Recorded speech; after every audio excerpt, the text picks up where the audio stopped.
Hey everyone, this is Prince Watercrest, and welcome back to Let's Play Bonk's Adventure. We are now on round 2, and we're hitting these blue dinosaurs from mid-air so we can do more damage to them and get rid of them in one hit. Time to collect more smiley faces for those after round bonus points, because we're going to need a whole bunch of them if we want to get a few lives. Also, go ahead and take this thing down when we leap on it, because that pink plant did not move. And believe it or not, when you knock an enemy into the air with your attacks, you can actually hit it from underneath to attack it again and also get some more points. Believe it or not, you can actually get extra lives from scoring points. I believe you can get your very first extra life at 10,000. And as you can see, I managed to do some multiple bounces there, which was really nice.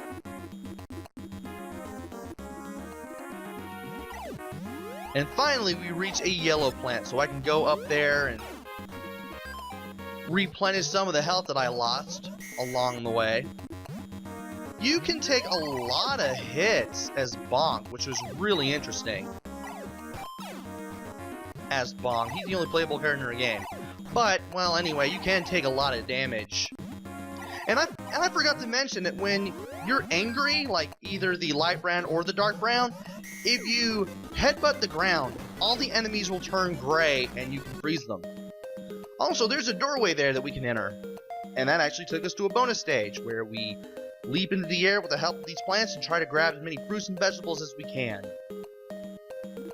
Not only will these fruits and vegetables replenish our health, well, in this case they don't, I just now noticed while looking at the health bar, but in this case they do give you bonus points, and well, I messed that up pretty badly. But I did get enough points to get an extra life based on points. There's another door you can enter to the right of that, where you enter a bonus room with a volcano in it. You want to stand between the first and second plants in the background there. You want to headbutt and then jump. Headbutt the rock in front of you, then jump to hit the one above you. If you can get a rhythm going, you can hit all of these rocks and get like some major points. I don't do perfectly at this, but you have an idea of what you need to do in order to get through this bonus level, which is really fun, by the way. Managed to score quite a few points out of this.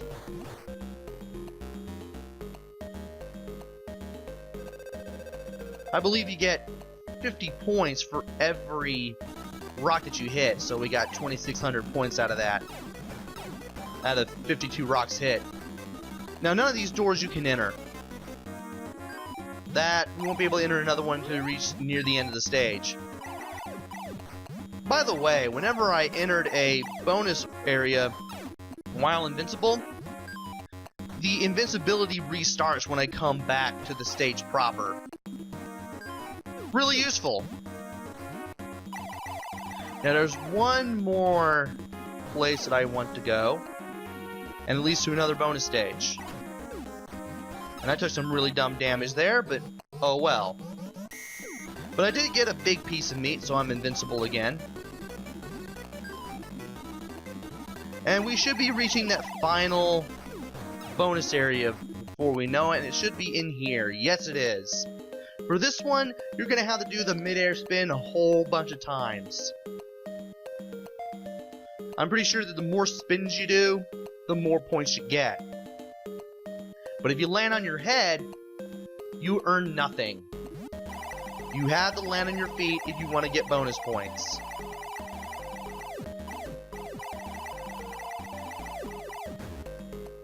And if I had not pressed button 2 that one more time, I would have been able to get some bonus points out of that. But we're pretty much near the end now. Taking some dumb damage there. And now we're reaching the quicksand. If you spend too long in the quicksand, you will hit the spikes below, and you'll be knocked back up at the sacrifice of a little bit of your health. If you headbutt this tree from the air, you can make it move. which is useful for getting all of the happy faces up here. So that'll definitely get us quite a few bonus points. And here we are at the end. Took some dumb damage there and got knocked to the point of no return. I couldn't go all the way back, and here I am now at 2-2. Now, believe it or not, the different rounds have a different number of sections. The first round had 3 sections, which is pretty good for a beginning level. But this one has 7. And this stage took me 20 minutes to complete, and it just felt like it went on and on and on.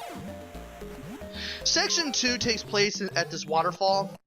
You'll take on a lot of lizards that are both in the water and in the waterfall.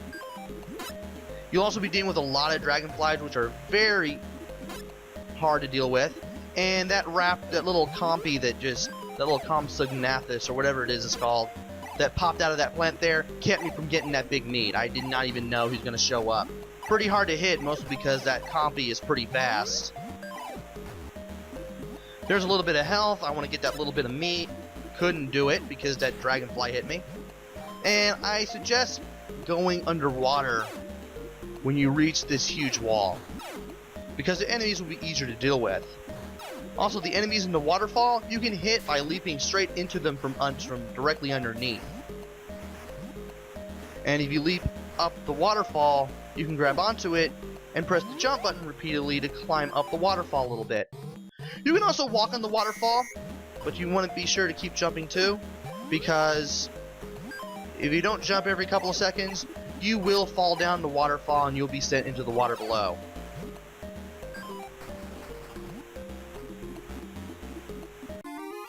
After some struggle, which leaves me nearly dead, I enter section 2-3, which takes us into a cave. We got more of these blue slug-like blobs from section 1-3. And we also have these little sphere enemies that move across the walls. A weak hit will send them turning into little light brown versions of their former selves, with arms and legs that jump around a whole lot. And thankfully, I'm able to take care of them really easily. I'm pretty sure you can get them to come out of their egg, but I forgot how. And of course, there are enemies in the ceiling, some little plant-like enemies that shoot projectiles at you. And that's how you get those things to show up. You apparently have those little egg-like enemies run into you.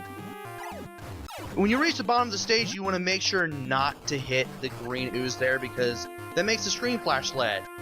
I can't speak to save my life. Flash red. As long as you're in that ooze, you will slowly lose your health.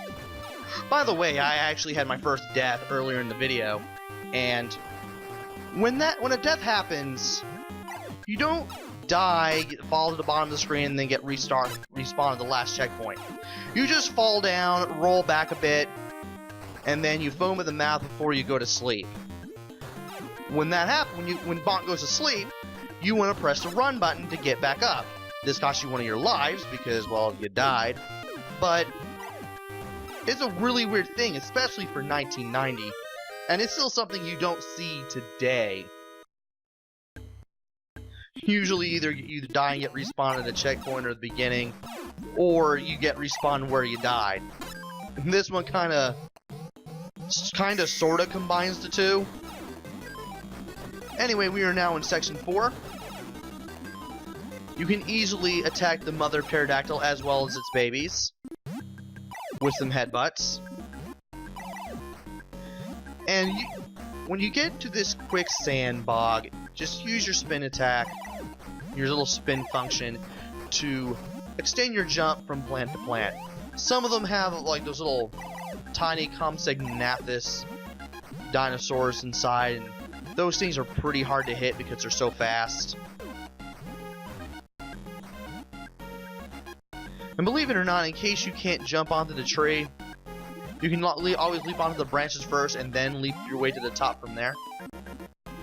But here I just wait until I'm able to reach the top of the tree, and then I grab the happy faces that are in midair before going back. Once again, this level has 7 sections, and compared to the brisk, short sections, the 3 of them that Stage 1 had, this one felt like it went on forever. It was kind of a jolt to the system, and it just kind of made me wonder what was going on. When this whole stage was going to end. Also, here's our friend the Dragonfly. We saw him in Section 2, but we're definitely going to see him more as we go further and further into this level. They're pretty hard to see coming. They're fairly quick. It's hard to headbutt them. It's hard to either from the ground or in midair. And they can take you by surprise when you least expect them to. Definitely not my favorite enemy. I actually consider them to be the most annoying enemy in the game thus far. And some of them will drop these little mollusk-like creatures that roll back and forth. And I use my spin technique unintentionally there to not only get a heart, but also make some unintentional headway.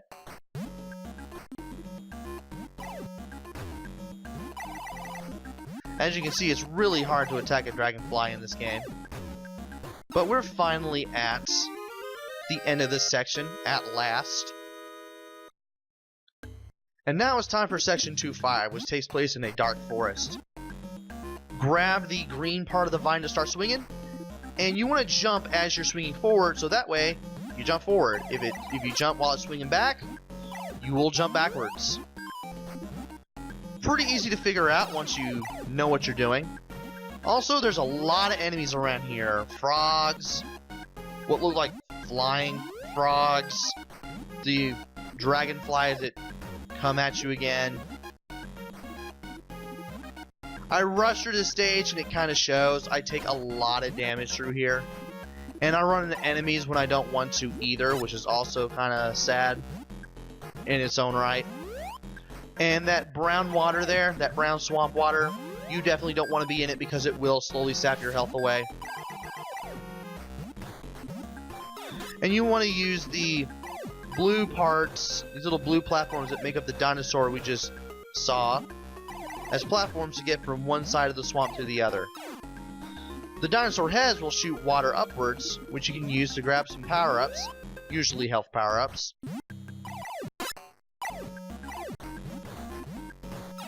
And for some reason, I could just not get out of the water here. For some reason, the game would not let me leap onto that dinosaur until I died, and then the game decided to place me on it. Not sure what's up with that. Really could have used that health a long time ago. And I also hate those frog enemies too.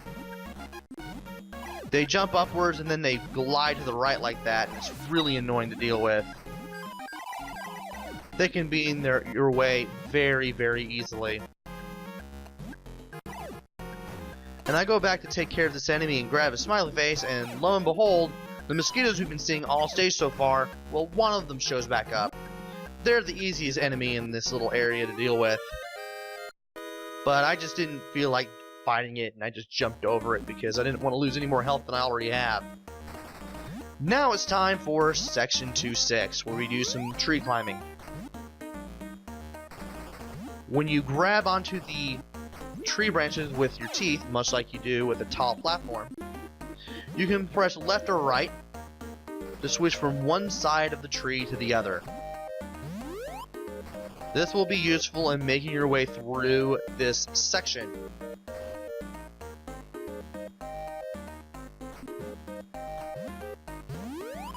And of course, it's pretty obvious that you want to climb your way to the top. We have a new variation of that enemy with the egg half over its head. And this one, this purple one, actually throws hammers at you. If they hit a wall, they'll immediately bounce away. But those hammers can still hit you, even if they're not flying directly towards you. And we also have some of these little bugs that move back and forth. Pretty easy enemies to deal with. And of course, they make the little purple guys that throw the hammers at us look like nothing. And apparently, we seem to get a new life every 10,000 points. Getting so many points, I'm able to keep my lives level in check for the most part. And if you're headbutting, you won't be able to grab onto a vine, so I had to make this climb all the way back up.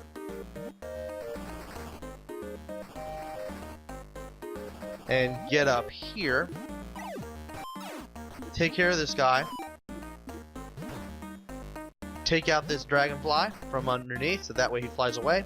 And then swing on over to the exit at last.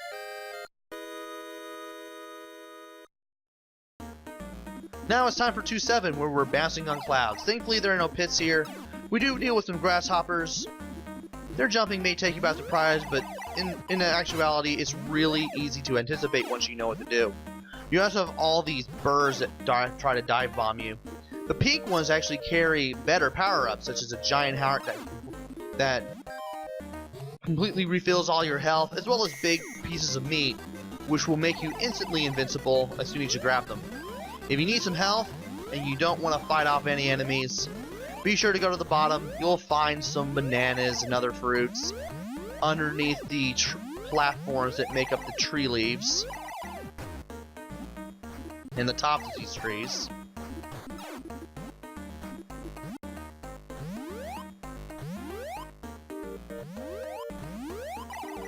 Also, you cannot move through the clouds in case they're at your level. The clouds are used to basically bounce your way through the level. And they also move back and forth in case you need a way of bouncing around. I tried to grab that big piece of meat, the game wouldn't let me because of the clouds. Also, the clouds do push you back if you're standing right next to them, so you definitely want to be careful. We saw a green plant for the first time and it dropped a blue heart. This blue heart increases our max health by 1. In case we die, however, we get only 3 full hearts back. We have to earn the rest of that health back if we want it.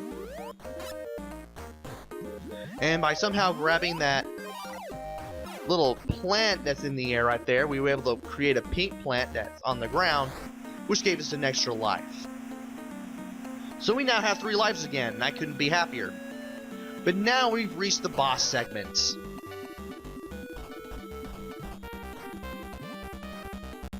And the boss here is pretty easy to deal with for the most part, depending on whether or not you know what to do.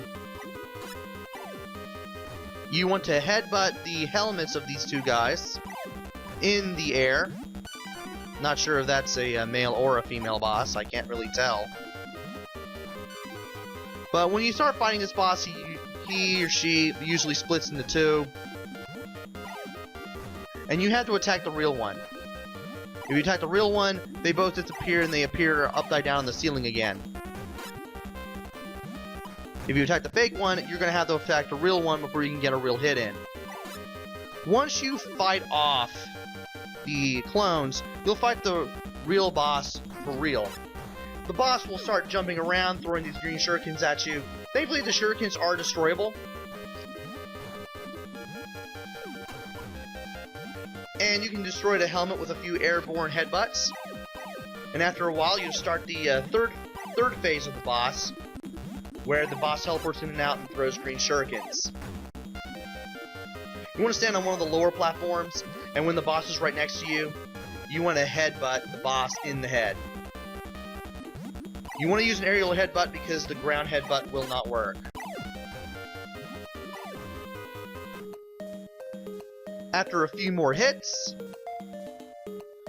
you'll be able to save this guy from whatever mind control that he's on.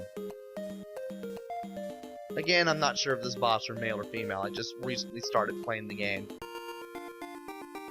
And we got a ton of happy faces here, so we got a lot of bonus points. I also like how the game gives you a little catchphrase like "Primer, way out" when you beat one of the bosses. Definitely very 80s-ish. But that'll wrap it up for section 2, not section 2, but round 2. Join me next time for round 3. Until then, this is Prince Watercress. Take care, stay safe, and thanks for watching!